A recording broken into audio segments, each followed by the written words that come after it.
Assalamualaikum warahmatullahi wabarakatuh.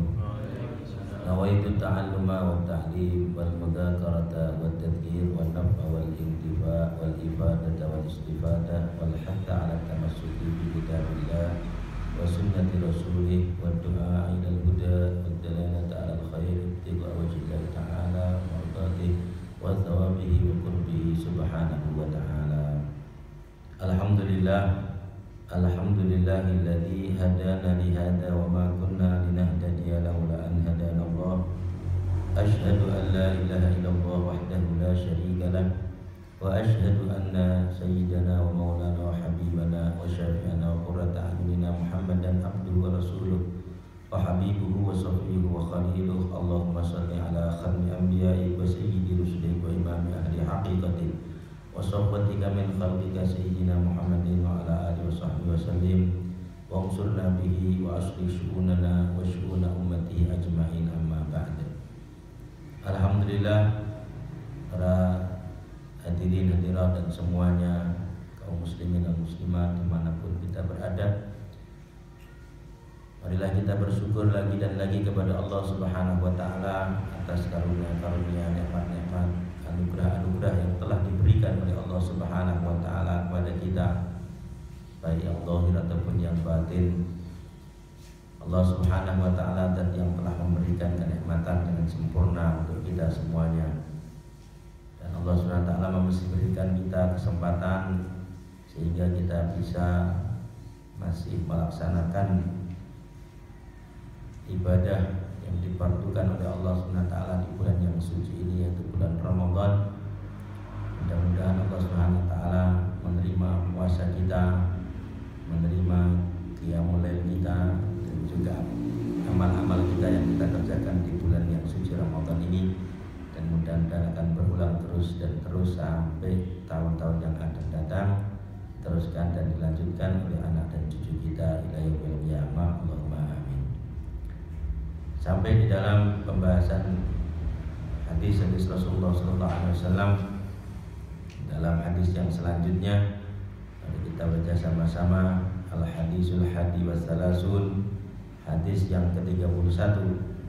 Qala Rasulullah sallallahu alaihi wasallam, syafa'ati li ahlil kabairi min ummati. Hadisun hasan rawahu Ahmad.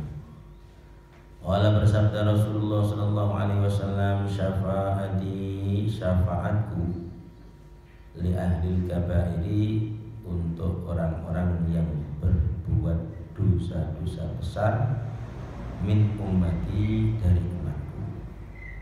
Hadisun hasan rawahu Ahmad. Hadis ini hadis hasan yang diriwayatkan oleh Imam Ahmad. Rasulullah sallallahu alaihi wasallam bersabda, syafaati li ahlil kabairi min ummati. Syafaatku nanti akan ada untuk orang-orang dari golongan umatku yang mereka terjerumus di dalam dosa-dosa besar. Syafaat itu apa? Syafaat itu adalah, asli maknanya syafaat secara bahasa adalah lantaran atau permintaan. Ada sejarah didefinisikan syafaat itu memintakan kebaikan untuk orang lain. Nah, di dunia ini pembelaan. Maka maknanya di sini maksudnya adalah permintaan atau permohonan maaf dan juga permohonan ampun nanti pada hari kiamat yang datang dari Rasulullah sallallahu alaihi wasallam. Dan ini adalah hak yang diberikan oleh Allah untuk baginda Nabi Muhammad sallallahu alaihi wasallam. Kalau di dalam hadis ini menerangkan bahwa syafaat, permohonan dari Rasulullah kepada Allah, dan Rasulullah ini adalah ahabbul khalqi ilallah. Baginda Nabi Muhammad adalah makhluk yang paling dicintai oleh Allah Subhanahu wa ta'ala, makhluk yang paling disayangi oleh Allah Subhanahu wa ta'ala. Dan tentunya syafaat ataupun pemohonan yang datang dari Rasulullah kepada Allah tentunya akan diberikan dan dikabulkan oleh Allah Subhanahu wa ta'ala. Itu makna syafaat. Dan syafaat sebenarnya banyak sekali tingkatannya, tidak hanya itu saja. Jadi syafaat ini tingkatan-tingkatan, sehingga Rasulullah ini nanti akan memberikan syafaat, memohonkan ampunan atau memohonkan maaf kepada Allah SWT, dikhususkan untuk umat beliau, dikhususkan untuk umat beliau. Tapi syafaat ini bertingkat-tingkat, dan termasuk syafaat yang tertinggi yang akan diberikan kepada baginda Nabi Muhammad SAW adalah syafaatul udma, syafaat yang terbesar, syafaat yang paling agung. Itulah al-maqamul mahmud, makam yang terpuji, yang telah difirmankan di dalam firman-Nya Allah SWT, asa ayyab asaka rabbuka maqamam mahmuda. Jadi Allah SWT akan memberikan kepada engkau maqam mahmud. Apa itu maqam mahmud itu? Maqam mahmud itulah yang isinya adalah syafaatul udma, syafaat yang diberikan oleh Rasulullah SAW, yang akan disampaikan Rasulullah nanti, yang syafaat itu akan bermanfaat untuk seluruh makhluk-makhluknya Allah SWT. Tidak hanya umatnya Rasulullah, bahkan umat-umat terdahulu, bahkan nabi-nabi terdahulu. Maka semuanya nanti akan merasakan bagaimana ketika terjadinya syafaatul udma itu yang diberikan oleh Rasulullah SAW, yang akan diajukan langsung kepada Allah SWT, di mana ketika manusia semua dalam kebingungan telah dibangkitkan, dikumpulkan, belum diputusi oleh Allah SWT, tidak ada keputusan. Jadi seperti masih ngambang, yang ahlul khair juga di situ, yang ahlul batil, yang ahlul syar juga di situ, tidak ada keputusan. Sampai kalau orang-orang yang buruk ketika itu, seumpamanya sudah diputuskan, ya sudah buruk sekalian saja, tapi belum diputuskan oleh Allah SWT, sehingga pada waktu itulah tampak bagaimana kemuliaan yang mulia baginda Nabi Muhammad SAW di saat ketika seluruh manusia sibuk dengan dirinya sendiri, sibuk dengan keadaan diri sendiri karena amalnya sendiri-sendiri yang telah terjadi dulu di dunianya. Jadi keadaan-keadaan manusia ini di akhirat ini akan dipengaruhi dengan adanya amal yang terjadi di dunia ini. Sehingga maka pada waktu orang mengatakan nafsi, maka Rasulullah SAW beliau tetap memikirkan umatnya, umati.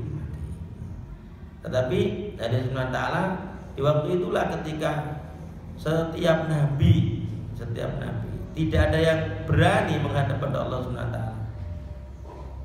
Hanya baginda Nabi Muhammad SAW lah yang ketika itu beliau memberanikan diri di hadapan Allah Subhanahu Ta'ala, memuji-muji Allah Subhanahu Ta'ala, bersujud pada Allah Subhanahu Ta'ala, sehingga dengan syafaatnya baginda Nabi Muhammad SAW, maka semuanya orang dan semua makhluk dari awalnya manusia sampai akhir manusia yang lahir di dunia, semuanya merasakan bagaimana mendapatkan syafaatnya Rasulullah SAW. Maka setelah maksud itu baru dimulai hisab-hisab mereka.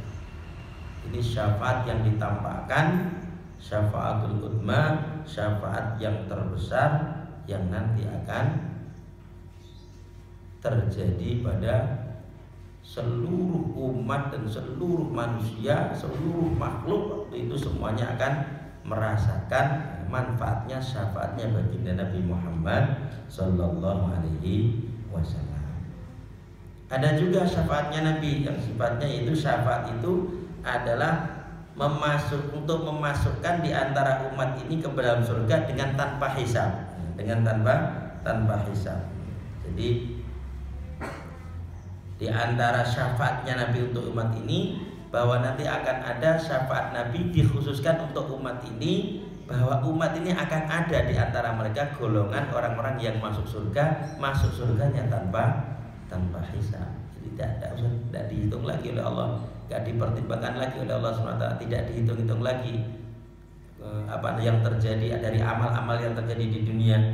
Nah, itu diantaranya ada di antara mereka, karena dalam satu ayat dikatakan fa'aqul ummati ya Rabb ummati ya Rabb ummati ya Rabb wa qalu ya Muhammad adkhil min ummatika man la hisab alaihim minal babil aiman min abwabil jannah. Masukkan di antara umatmu itu orang-orang yang mereka sudah tidak ada hisab lagi. Masukkan ke surga dari babul aiman, termasuk daripada pintu-pintunya surga. Kemudian ada juga syafaat baginda Nabi sallallahu alaihi wasallam untuk bagi umatnya yang memang sudah berhak untuk masuk neraka. Karena perbuatan-perbuatan dan amal-amalnya di dunia, maka dia sudah pantaslah dimasukkan neraka, itu sudah pantas. Tetapi dengan syafaatnya baginda Nabi, orang-orang yang dengan amalnya dia itu di dunia sudah pantas untuk disiksa Allah Subhanahu wa taala, dengan syafaatnya Nabi tidak jadi dimasukkan nerakanya Allah Subhanahu wa taala. Tidak jadi masuk di dalam nerakanya Allah Subhanahu wa taala. Itu di antara syafaatnya Nabi. Begitu juga ada juga syafaatnya Nabi itu untuk nanti orang-orang yang sudah terlanjur di neraka. Jadi karena dia termasuk orang-orang al-muwahhidin, orang-orang yang mengisahkan Allah Subhanahu wa taala. Seperti dalam banyak diceritakan bagaimana ahlu syahadah, orang-orang yang memiliki syahadat nanti akan dikeluarkan oleh Allah Subhanahu wa taala dari nerakanya Allah Subhanahu wa taala. Maka ada juga syafaatnya Nabi itu untuk mengeluarkan orang-orang yang memang memiliki tauhid yang benar kepada Allah Subhanahu wa taala, orang-orang yang memiliki iman pada Allah Subhanahu wa taala yang sudah terlanjur ke dalam neraka akan dikeluarkan dari nerakanya Allah Subhanahu wa taala. Begitu juga ada juga tingkatan syafaat Nabi itu syafaat yang menjadikan orang-orang yang sudah di dalam surga itu derajatnya bisa dinaikkan, ditinggikan, ditambahkan karena dengan syafaatnya baginda Nabi Muhammad sallallahu alaihi. Jadi sudah masuk surga, sudah masuk surga, sudah masuk surga. Tapi dengan syafaat Nabi derajat dia di surga ditinggikan oleh Allah Subhanahu wa taala. Kemudian ada juga syafaat baginda Nabi untuk umat ini yang mereka memang sudah orang-orang yang baik, sudah orang-orang yang baik, yang taat pada Allah Subhanahu wa taala. Tetapi syafaatnya ini, manfaatnya syafaat baginda Nabi ketika itu adalah orang-orang yang menjalankan taat, orang-orang yang menjalankan taat. Dan tentunya seorang hamba itu tidak ada orang itu yang bisa taat dengan sempurna 100%. Pasti ada saja kurangnya. Sholatnya, puasanya, zakatnya, sedekahnya, infaknya, hajinya, umrohnya, dan segala-galanya itu sudah baik, dia sudah mengamalkan seluruh kebaikan-kebaikan, tetapi tidak sepi daripada kekurangan-kekurangan di dalam amalnya. Maka ada juga syafaat baginda Nabi nanti untuk umat ini, yaitu menjadikan mereka mendapatkan ampunan di hadapan Allah karena ketidaksempurnaannya atau kekurangan mereka di dalam menjalankan perintah-perintah Allah Subhanahu wa taala. Makanya kalau kita ini setiap habis sholat, di antara zikirnya apa? Astagfirullah. Padahal itu sholat itu perkara yang paling bagus. Termasuk posisi sholat di dalam agama adalah amal yang tertinggi. Tapi habis sholat dia istighfar, habis haji istighfar. Kalau orang setelah maksiat istighfar ya wajar ya, tapi kalau setelah sholat istighfar, apa di antara hikmahnya? Karena dia tidak bisa mengerjakan sholat sesuai dengan perintah Allah SWT yang sempurna, sehingga sholatnya perlu diistighfari. Bahkan kadang-kadang bukan istighfar juga, yahtaju ila alwis istighfar. Bukan istighfar, kita pun masih butuh diistighfari lagi, karena istighfarnya masih main-main, minta ampunnya masih main-main, sehingga istighfar masih butuh 1000 istighfar. Nah, belum istighfar sesuai dengan yang dikehendaki oleh Allah Subhanahu wa ta'ala. Maka ada syafaat baginda Nabi nanti di akhirat itu untuk orang-orang yang di dalam menjalankan taat tidak bisa sempurna, kekurangan-kekurangan dalam ketaatan, maka supaya diampuni oleh Allah Subhanahu wa ta'ala.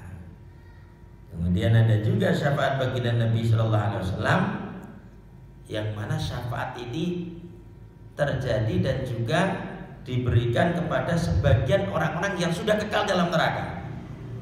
Jadi orang sudah kekal dalam neraka masih dapat syafaat. Apa di antaranya? Di antaranya ya seperti Abu Lahab. Abu Lahab itu adalah termasuk pamannya baginda Nabi yang ketika itu pernah merasakan senang dan gembira dengan kelahiran baginda Nabi Muhammad sallallahu alaihi wasallam. Ternyata tidak disia-siakan oleh Allah Subhanahu wa taala yang sakhalikuna lahu farhatahu. Allah tidak melupakan itu rasa bahagia dan senangnya Abu Lahab ketika diberi kabar bahwa Sayyid Abdullah telah mengeluarkan dan juga anaknya telah keluar, yaitu baginda Nabi Muhammad sallallahu alaihi wasallam, sehingga dia punya budak satu namanya Zaib al-Aslamiyah, langsung dimerdekakan dan digunakan supaya menyusui baginda Nabi Muhammad sallallahu alaihi wasallam. Ternyata itu pun juga karena syafaatnya baginda Nabi, walaupun sudah kekal abadi, karena dia tidak iman pada baginda Nabi, kekal di dalam neraka, tapi masih dapat syafaatnya Nabi, sehingga mendapatkan keringanan di dalam adab, keringanan di dalam siksa. Annal adzaba mukhaffafun fi kulli isnaini li farhatihi biman wafana. Sehingga setiap hari Senin siksanya itu diringankan oleh Allah Subhanahu wa ta'ala, karena dia ada rasa senang, rasa gembira dengan datangnya, dengan maulidnya, dengan lahirnya baginda Nabi Muhammad sallallahu alaihi wasallam. Kemudian ada juga syafaat baginda Nabi Muhammad sallallahu alaihi wasallam nanti untuk seluruh anak-anaknya orang-orang yang musyrik. Jadi orang-orang kafir yang punya anak yang dalam keadaan masih bayi kemudian meninggal. Nah, itu sebagian dikatakan bahwa mereka termasuk orang-orang yang akan mendapatkan syafaatnya Rasulullah SAW, sehingga akan menjadi orang-orang ahlul jannah.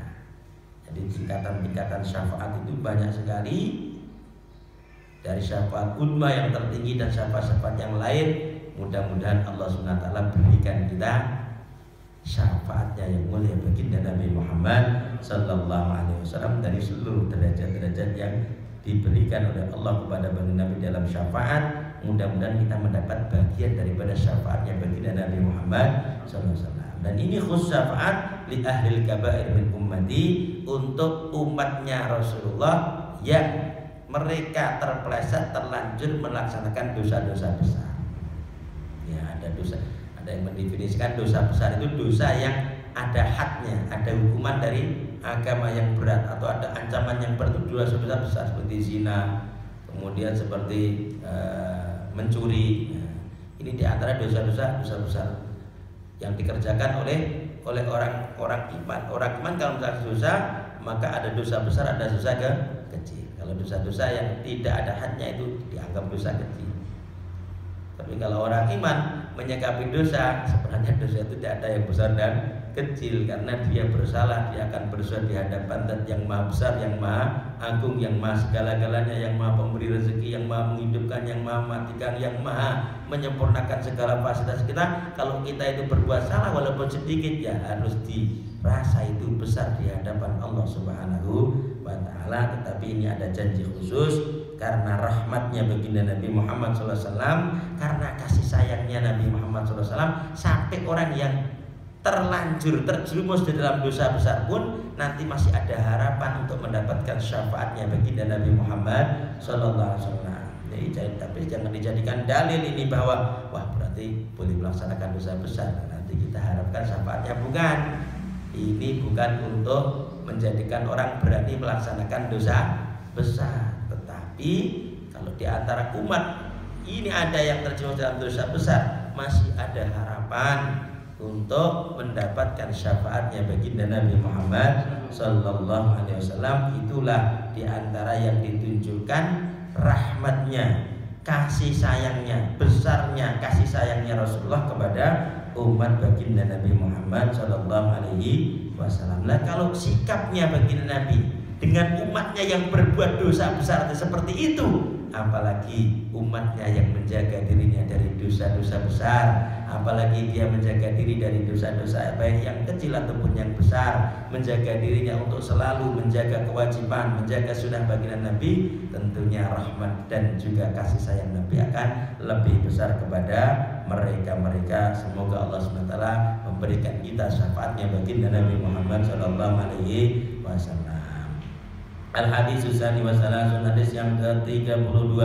Qala Rasulullah sallallahu alaihi wasallam, sadaqatu sirri tudfi'u ghadaba rabbi, hadisun hasan rawahu Tabrani. Qala, bersabda Rasulullah sallallahu alaihi wasallam, sadaqatu sirri, sedekah dengan sembunyi-sembunyi, tudfi'u akan memadamkan ghadaba rabbi, murkanya Tuhan, murkanya Allah Subhanahu wa taala. Hadisun hasan, hadisnya hadis hasan rawahu Tabrani, yang diriwayatkan oleh Imam Tabrani. Rasulullah bersabda, sedekah sir, sedekah yang dengan rahasia, tidak tampak, tidak terang-terangan, itu di antara manfaatnya bisa menjadikan padamnya murkanya Allah Subhanahu wa taala. Jadi berarti sedekah itu ada yang sir, ada yang alaniah, atau ada yang sembunyi-sembunyi, ada yang terang-terangan. Sedekah itu yang memberikan sesuatu untuk mengharapkan kepada orang lain, untuk mengharap pahala dari Allah Subhanahu wa taala. Dan ini juga berarti bisa masuk juga baik sedekah wajib atau sedekah sunnah. Tapi yang dimaksud di sini banyak yang memberi penjelasan bahwa yang dimaksud di sini adalah sedekah sunnah. Sehingga sebagian ulama mengatakan bahwa mana yang afdal, sedekah kata itu disirkan dan sedekah itu diterang-terangkan. Karena kalau memang sedekah itu disirkan, itu memang akan lebih aman daripada riya, aman daripada pamer, aman daripada sum'ah, didengar-dengarkan sedekahnya, aman daripada bangga diri, dan juga sifat-sifat buruk hati yang berhubungan dengan amal-amal yang tampak. Maka kalau disembunyikan itu akan lebih baik. Sebagian ulama mengatakan bahwa sedekah sir itu kadang-kadang lebih utama, kadang-kadang sedekah secara jahat, secara terang-terang itu juga lebih utama. Di antaranya apa? Di antaranya yaitu kalau memang itu sedekahnya adalah wajib, seperti zakat. Sedekah wajib seperti zakat itu yang afdal adalah terang-terangan. Yang adalah terang-terangan. Supaya apa? Supaya tidak terjadi fitnah bahwa dia tidak mengeluarkan zakat. Supaya tidak terjadi fitnah bahwa dia tidak mengeluarkan zakat. Maka zakat yang wajib keluarkan dengan terang-terangan. Dan yang lebih baik untuk zakat sedekah sunnah yang sifatnya tidak wajib, maka lebih bagus, lebih baik kita sirkan, kita rahasiakan. Sehingga dalam satu hadis yang lain Rasulullah SAW memberikan gambaran di antara satu orang yang nanti akan mendapatkan naungan di dalam naungan, ketika itu tidak ada naungan kecuali naungan Allah SWT, yaitu orang yang menginfakkan, orang yang mengorbankan, orang yang menyodaqahkan dari sebagian hartanya yang disedekahkan oleh tangan kanannya, sehingga tangan kirinya tidak mengetahui apa yang diberikan oleh tangan kanannya.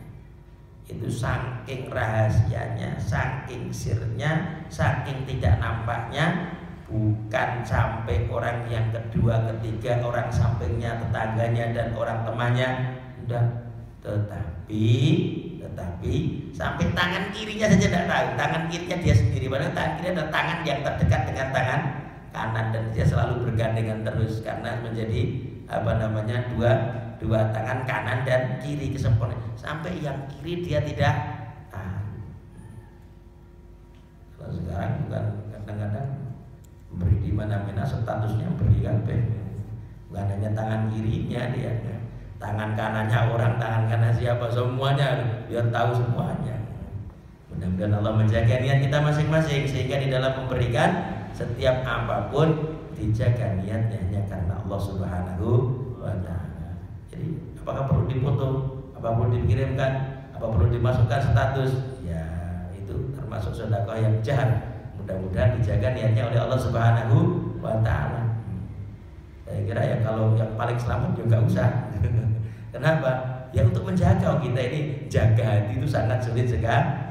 Yang ikhlas karena Allah Subhanahu wa ta'ala cukup sudah. Tangan kita jaga boleh tahu, apalagi tangan-tangannya orang, mata-matanya orang, dan seluruh orang.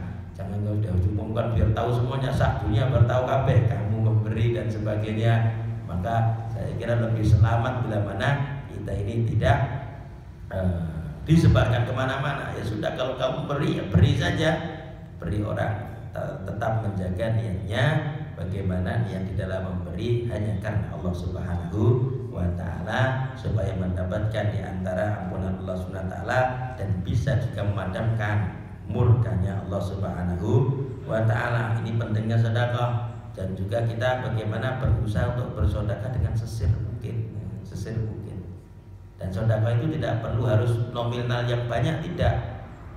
Orang sedekah itu ya kalau bisa setiap hari sedekah, walaupun dengan sesuatu yang kelihatannya sedikit dan remeh, dan tidak boleh diremehkan.